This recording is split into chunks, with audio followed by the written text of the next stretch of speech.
In today's video, I'm gonna be showing you how to see Google Map in your Apple Watch SE series.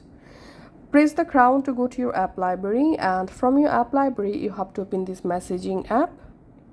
In messaging app, you have to go to a chat or conversation. And in the chat or conversation, you have to send Google Map link as a message. So Google Map link is maps.google.com. You can send the Google Map link from your Apple Watch, also from your iPhone. Now on, whenever you want to use Google Maps on your Apple Watch, come to messages, go to the chat and find out the Google Map link and just tap on maps.google.com and you will be redirected to Google Maps app on your iPhone, just like this. As you can see, now I can use Google Maps from my Apple Watch. If you want to search for a specific place, you can just tap on find a place, tap on search, Dhaka, Bangladesh.